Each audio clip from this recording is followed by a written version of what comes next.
This would be unfair for the Dallas Cowboys, as an insider has revealed the perfect free agent pickup for the Dallas Cowboys as this season rolls on and we try to get back into things. I got to break it all down. What's up, guys? I'm Matt Long. Welcome to Cowboys Football 365. If you're a Dallas Cowboy fan, please hit that subscribe button. But getting into the news for today, coming from Bleacher Report, naming Isaiah Simmons as the best free agent pickup for the Dallas Cowboys. Isaiah Simmons was a first-round pick in the 2020 draft, but he has struggled to find a true position in the NFL. A hybrid defender at Clemson, NFL teams have tried him at both linebacker and safety, but have never seen truly impressive results at either position. Any team adding the 27-year-old would have to have a specific plan for him. He remains an elite, top-tier athlete and an intriguing prospect. Simmons would be a logical gamble for a team that regularly uses multiple safeties in a rotation, or for one that uses an athletic run defender at the second level. So, Isaiah Simmons, you may remember him as the 8th overall pick for the Arizona Cardinals back in 2020. He came out of Clemson, and the buzz behind him was everyone was talking about how he is so athletic. You can play him at either linebacker or safety. He's athletic enough to cover your tight ends, but he's still big enough to play linebacker, and he's gonna step up in all the gaps, stop all the runs, do all great stuff. But usually, when it comes to the NFL, these college tweeners, they get to the NFL and you realize, oh boy, this guy is not athletic enough to cover guys as a safety, and he's not big enough to stop the run as a linebacker. But that's what you're looking for in the first round. As a free agent pickup, the story completely changes. When you are the Dallas Cowboys, just picking him up at a free agency gives you the opportunity to only use him in specific packages. So if he underperforms, it's not one, that's not the end of the world. And two, you're only going to put him in the most ideal situations for him. And that ideal situation is going to be a linebacker in obvious passing situations where your linebacker is going to be playing in zone coverage, or you're going to be blitzing your linebacker off the edge as a surprise. He's going to have the athleticism to sit back in zone and cover up large areas on the field, but you don't leave him in man coverage. So if you did have to line him up on a tight end, that guy wouldn't just be running all open all the time. But getting into the stats for Isaiah Simmons over his career, starting in 2020, underperformed with 54 tackles, 2 sacks, and a forced fumble, but had a great season his second year in the NFL, tallying 105 total tackles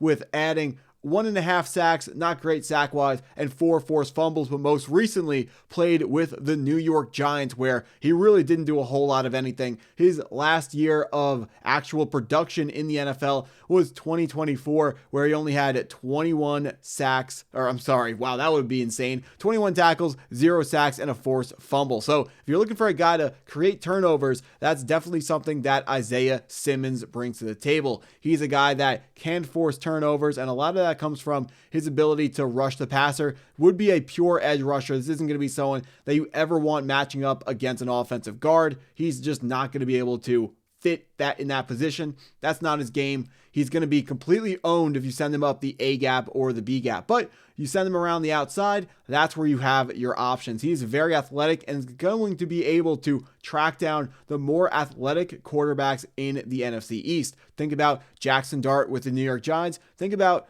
Jaden Daniels from the Washington Commanders, or Jalen Hurts from the Philadelphia Eagles. All three of our divisional opponents are all teams that are rolling out extremely athletic quarterbacks. If you don't think Jackson Dart is extremely athletic, the trends on this guy are absolutely insane. Maybe he's not the craziest athlete in the world, but he's putting up stats rushing wise that really only not rookie Lamar Jackson, but only Lamar Jackson and Jalen Hurts did as running quarterbacks in their first year of starting. So that's another athletic quarterback that we need to be worried about. But talking about where he would fit into our depth chart, we have our linebackers on the top. We got, of course, Logan Wilson just added from the Cincinnati Bengals, which is a big pickup. We're also going to be getting DeMarvion Overshown back healthy this weekend against the next weekend after our bye week. Getting DeMarvion Overshown. First thought, best thought. Next weekend, Raiders, Cowboys, DeMarvion Overshown will be back for week 11, so we can pencil him in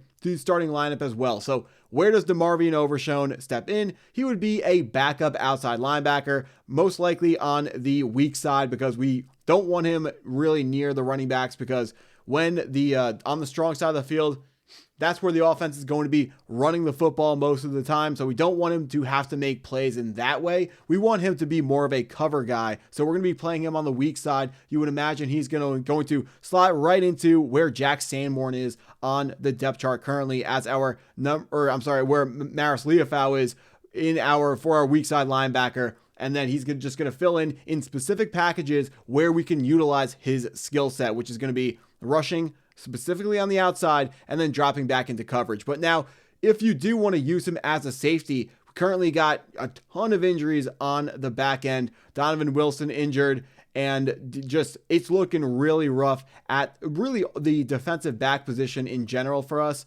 It's really, really bad. That Trevon Diggs injury, I mean, like at home, a concussion at home, how unlucky can you really get? But we need help on the back end as well, and part of that could be a fit as well for Isaiah Simmons. If you believe that he's not a linebacker, he's not like a nickel defender, he's not like an oversized nickel the way I believe he is. If you want to fill him in at safety, he's done that in the past. He knows the calls, he knows how to play safety, not at a high level, mind you, but he can fill in. And I mean, new head coach or new defensive coordinator Matt Eberflus needs all the help that he can get from the safety position, because right now we are giving up way too many bomb touchdowns, and it comes from guys not communicating on the back end. It comes from, maybe you want to say they don't know the plays. I haven't really seen evidence of that. It really does seem like miscommunications in real time when guys are playing. So we've got to rep it more in practice to make sure guys are always on the same page. The injuries make it a whole lot harder to get those meaningful reps out in practice, because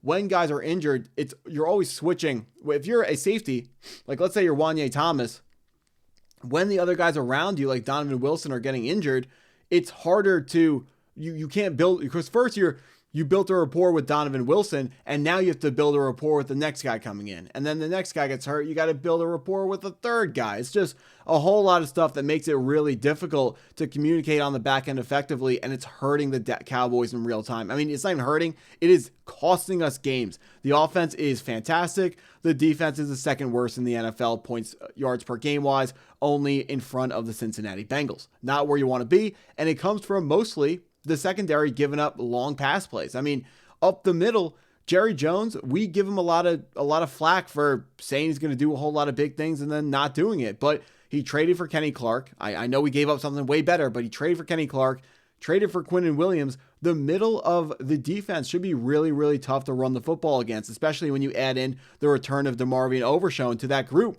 It should be really, really tough to run the football against the Dallas Cowboys now. So what are teams going to do if they can't run? They're going to pass the ball, and they're going to try to find ways to break down our secondary. They're going to find ways to continue to get our secondary to miscommunicate so they can keep getting bomb touchdowns. I mean, I still feel disrespected from the flea flicker that the Chicago Bears ran against us to get Luther Burden his first career touchdown, because you only run flea flickers against defenses that you know they are prone to be getting out of positions. Defenses that are not disciplined are defenses that fall for flea flickers. We got to be disciplined. With these injuries, we do not have enough talent on the back end. The guys who are there, they can't make dumb mistakes. They got to be professional. They got to maybe show up to work early and get more mental reps in with their teammates, more time watching film, more time with the coach. I mean, we got to figure something out on the back end. You don't want to let any elite offense ever go to waste. We don't want to be the 2024 Cincinnati Bengals in 2025. The Cowboys, we're not going to be the Bengals of the NFC. We got to figure something out. If this defense could be even middle of the road, it could be game changing. And the division still up for grabs. The Philadelphia Eagles at 6-2, super fraudulent 6-2. We can go get them. Very close week 1 matchup against the Philadelphia Eagles. We can absolutely run them down if we play better, if our new acquisitions play up to the level that we know they can.